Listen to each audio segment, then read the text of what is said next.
बिस्मिल्लाहिर्रहमानिर्रहीम। अस्सलाम वालेकुम जी स्टूडेंट्स। तो अब वो वक्त आ गया है कि हम फ्लो चार्ट्स की रियल लाइफ से एग्जांपल्स खुद सॉल्व करके देखें, जिसके लिए हमने ये मेहनत की थी।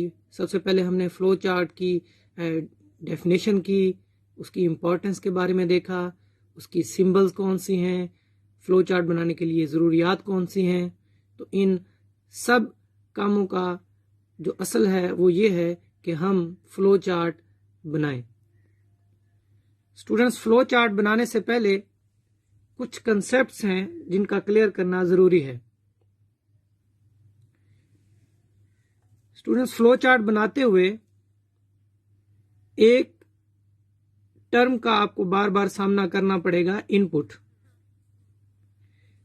इनपुट से क्या मुराद है? जैसा कि नाम से जाहिर है कि हम इसके जरिए कोई डाटा दाखिल करना चाहते हैं। Input means to get data from some input device and store in computer memory. यानी इनपुट जब हम इस्तेमाल करेंगे तो इससे ये मुराद होगा कि हम एक इनपुट डिवाइस जो कि आमतौर पे कीबोर्ड होता है उसके ज़रिए डाटा हासिल करें और फिर उसको कंप्यूटर की मेमोरी में स्टोर कर दें। दूसरा, a data in memory is given some particular name. We access data with respect to given name to perform computation from which results are obtained. अब कंप्यूटर की जो मेमोरी है स्टूडेंट्स, उसमें डाटा किसी नाम से ही एंटर हो सकता है। हमें डाटे को कोई ना कोई नाम देना होता है। अब नाम क्यों देना होता है? ताकि बाद में जो हमने कैलकुलेशंस करनी है इस डाटा के ऊपर, तो इस डाटा को एक्सेस करने के लिए, कैलकुलेशन के लिए जब हम इस डाटा को एक्सेस करेंगे तो जाहिर है इसका कोई नाम होना चाहिए जिसकी बुनियाद पर हम इस तक रसाई हासिल करें और डाटा को हासिल करें। तो इसलिए इसको किसी नाम से स्टोर करना ज़रूरी होता है। और तीसरी बात यह है कि कैलकुलेशन के बाद जो रिजल्ट्स होते हैं वो भी स्टूडेंट्स हमने मेमोरी में ही जाके स्टोर करने होते हैं। प्रोसेसिंग आपको पता है, प्रोसेसिंग प्रोसेसर करता है, लेकिन प्रोसेसिंग करने के बाद वो डाटा को दोबारा वापस रैम में या मेमोरी में स्टोर कर देता है। The results are stored in computer memory and we print the results on some output device. इसके लिए स्टूडेंट्स मैंने आप लोगों के लिए एक एग्जाम्पल के तौर पर एक डायग्राम बनाई है।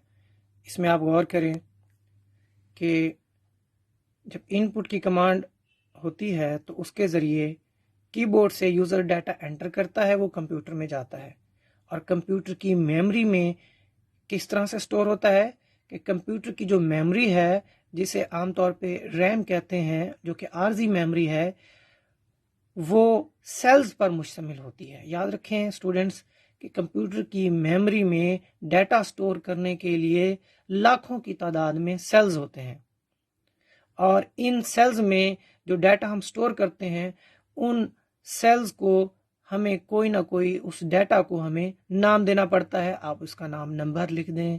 आप फर्ज किया सेल्सियस से फ़ारेनहाइट में कन्वर्ट करने के लिए डाटा ले रहे हैं, यानी आपने सेंटीग्रेड या सेल्सियस 33 आपने लिया है, तो इसका नाम लॉजिकल है कि इसका नाम भी आप सेल्सियस रखें। तो फर्ज किया हमने 33 लिया है तो इसका नाम हमने सेल्सियस रख दिया है। अब फर्ज किया स्टूडेंट्स, इसके ऊपर ये डाटा हमने स्टोर कर दिया और लामहला इसके ऊपर प्रोसेसर ने कैलकुलेशन करनी है। फर्ज किया वो इसे 2 से मल्टीप्लाई करता है। फर्ज किया किसी भी काम के लिए इसे 2 से मल्टीप्लाई करता है।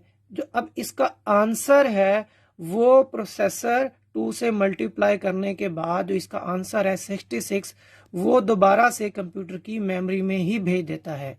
लेकिन उसके लिए ज़रूरी नहीं है कि इसको साथ वाला सेल असाइन हो, वो कहीं पे भी भेज सकता है। फर्ज किया ये सेल उसे असाइन हो जाता है, ये 66 अब ये हमारी मर्जी पे मुनहसिर है कि हम इसका नाम क्या रखते हैं। फर्ज किया हम इसका नाम रख देते हैं ANS फॉर आंसर।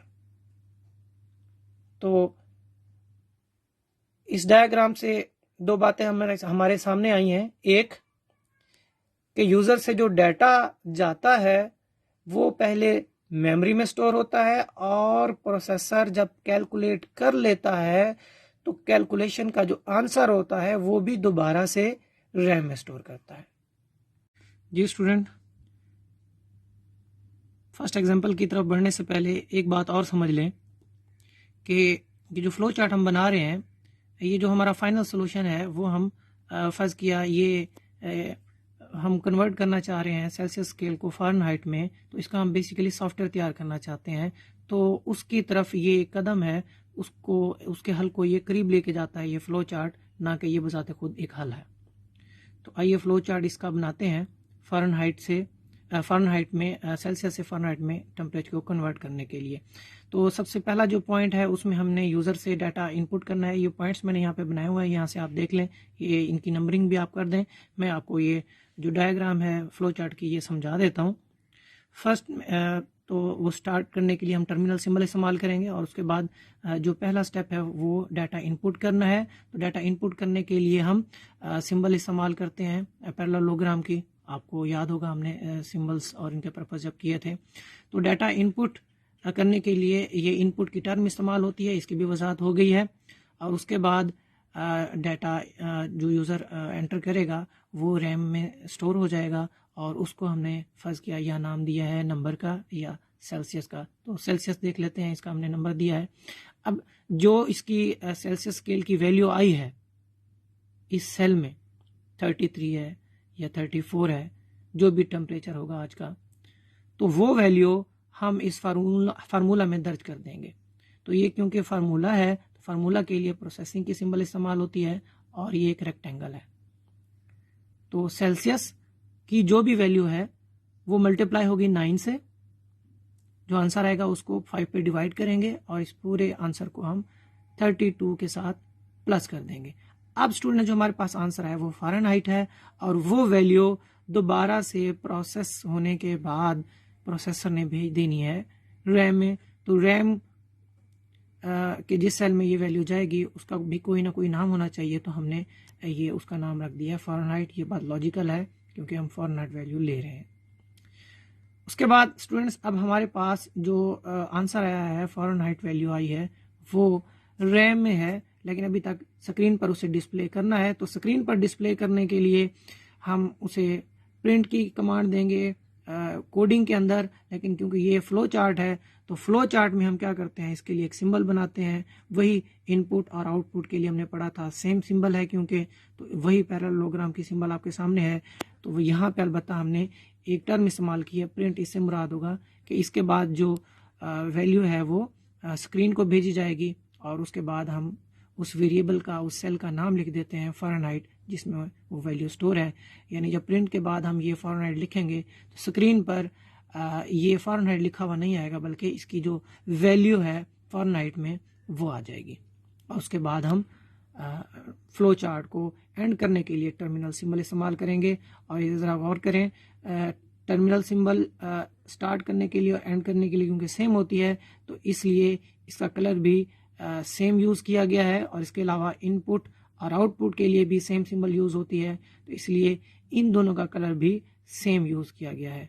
और प्रोसेस सिंबल क्योंकि यहाँ पे एक ही इस्तेमाल हुई है, तो इसलिए अगर एक से ज़्यादा सिंबल्स होती तो वहाँ पे भी आप देखते कि दोनों के लिए ब्लू कलर इस्तेमाल किया गया है। I hope this makes sense. अस्सलाम।